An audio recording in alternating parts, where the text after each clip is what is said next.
Bon dia, ara surto d'aquí del temple, del Shangri-La, he fet un parell de demandes que tenia pendents i que ara vaig així a mig gas, estic encara recuperant-me.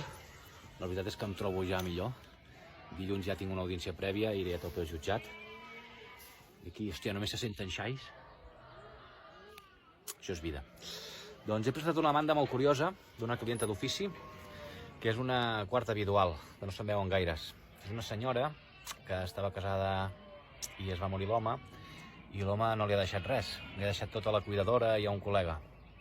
I la dona s'ha quedat amb una mà al davant i una al darrere, i ara haurà de reclamar a la cuidadora i a aquest col·lega del seu marit la quarta vidual, que és un equivalent més o menys a una legítima, i un any de viudetat.